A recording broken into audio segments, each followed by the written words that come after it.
Bonjour et bienvenue dans J'ai choisi le numérique, le podcast de Numéum, la plus grande organisation professionnelle dans le numérique en France.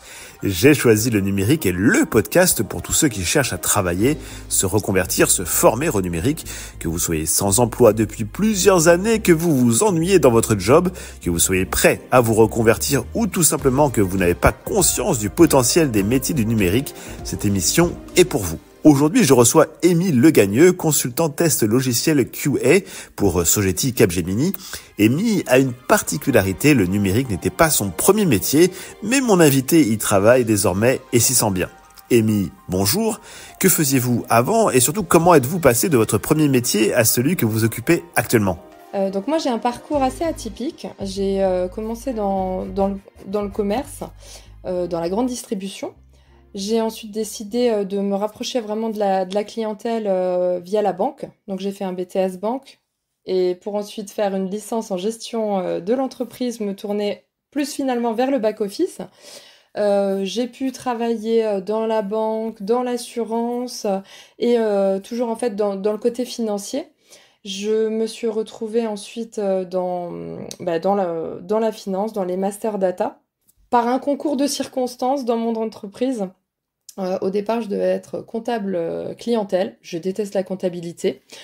Étrangement, voilà, au bout du deuxième jour, on m'a informé qu'il y avait vraiment un manque sur des master data. Je connaissais pas du tout le métier. Donc j'ai dit oui. Et je me suis retrouvée gestionnaire de 3 pays donc pour vraiment la gestion de l'entrée des données, de la modification des données clients et fournisseurs. Et donc voilà, donc mon dernier métier, c'était dans les master data et pas de chance, je me retrouve licenciée économique. Ce qui fait qu'en fait, je suis restée plusieurs années à la maison parce qu'entre-temps, j'ai eu des enfants, donc j'ai profité de cette période dorée pour m'occuper d'eux. Et voilà, était le temps de retourner au travail, mais j'avais envie j'ai envie de dire de choisir plus mon métier parce que j'ai toujours couru après le travail pour travailler, pour rentrer de l'argent. Et là, j'avais envie de faire quelque chose qui me plaisait.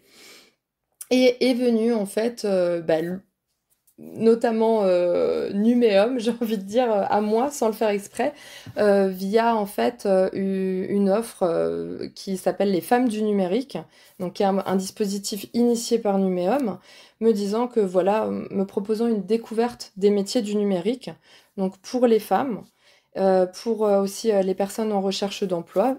Et je me suis dit, bah tiens, c'est vrai que c'est quelque chose qui pourrait m'attirer, mais qui pouvait faire peur parce que en fait, j'y connaissais rien.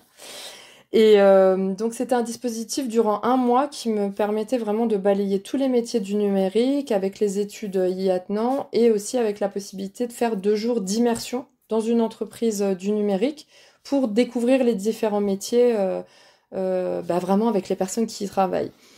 Et c'est vrai que je me suis dit, en fait, c'est fou. Moi à qui on disait toujours que j'avais un CV atypique, donc ça pouvait à la fois plaire pour mon côté adaptable, à la fois faire peur. Et là, en fait, on me disait, c'est génial, en fait.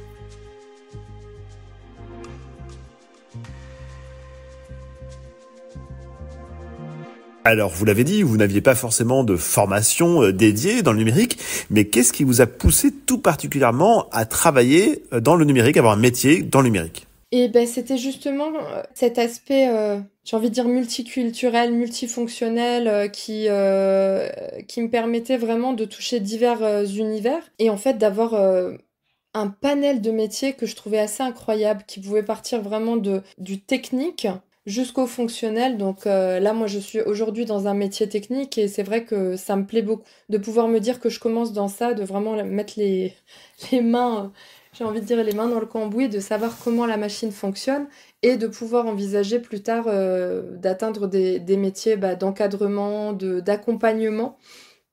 Ça m'a beaucoup plu. Et aussi, j'ai envie de dire l'accueil de ces métiers-là, où j'étais extrêmement surprise. Je me suis dit, enfin voilà, j'avais l'impression qu'il y avait un espèce de plafond de verre qui était inaccessible.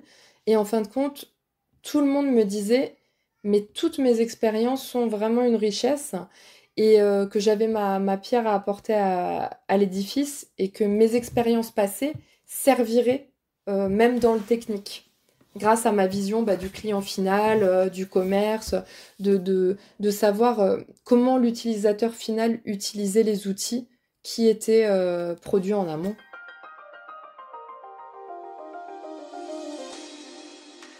Alors vous nous avez parlé de votre situation personnelle, mais si vous deviez vous mettre à la place d'une personne qui désire, comme vous, avoir un parcours de reconversion, est-ce que vous estimez qu'il existe un plafond, une sorte de plafond mental, une barrière, pour qu'une personne finalement suive le même parcours que vous? Et s'il existe, comment le casser? Premier plafond mental, c'est l'image qu'on a. Et c'est vrai que moi, je dis toujours qu'on a l'impression d'arriver face au numérique comme face à un mur, ne serait-ce que de termes très techniques, très pompeux. On a testeur logiciel, QA analyste, etc. Et en fin de compte, on se rend compte que des fois, pour un seul poste, on a 4 ou 5 termes. Sauf que quand on ne connaît pas, on se dit... non, déjà, il me faut des études spécialisées dans l'informatique. En plus de ça, je comprends rien à tous ces termes. Je vais pas être accueillie. Et je pense qu'on a aussi cette image de l'informaticien calé derrière son ordinateur qui ne parle à personne, etc. Alors que quand on y accède, on se rend compte qu'il y a beaucoup de sympathie, beaucoup d'humanité, beaucoup d'accessibilité. Et qu'en plus de ça, voilà, l'autre frein, et ça je parle personnellement parce que voilà, je fais partie de 50% de la population, je suis une femme, et je pense que 95% des femmes vont se dire ça n'est pas un métier fait pour moi. Alors qu'au contraire, les femmes autant que les hommes ont toute leur place et ont toute leur richesse à apporter.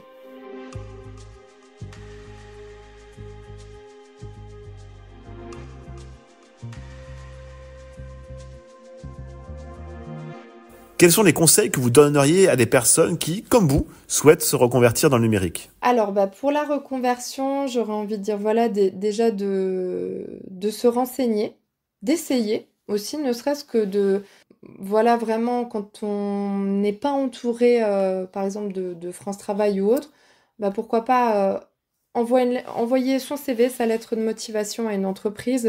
J'ai un tempérament comme ça, c'est de dire, qui tente rien n'a rien. Envoyer un CV, une lettre de motivation avec sincérité, de dire voilà, je suis très intéressée, mais ouais, j'y connais rien, par contre, j'ai envie. Et je pense qu'aujourd'hui, les entreprises du numérique sont ouvertes à ça, sont ouvertes aux nouveaux profils.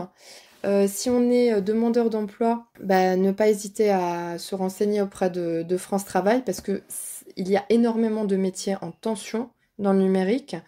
On cherche à recruter et du coup voilà, j'ai envie de dire c'est tout bénef, c'est des métiers d'avenir, c'est des métiers dont on a besoin aujourd'hui, dont on va avoir très certainement encore plus besoin. Restez curieux, ouverts et surtout ne pas hésiter à ouvrir des portes. Ce seront les conseils de cet épisode d'aujourd'hui. Émile Legagneux, merci. Merci beaucoup. Je rappelle que vous êtes consultant test logiciel QA pour Sogeti Capgemini. Quant à moi, je vous dis à très bientôt pour un prochain épisode de J'ai choisi le numérique, le podcast de Numéum sur la reconversion vers les métiers du numérique. Au revoir.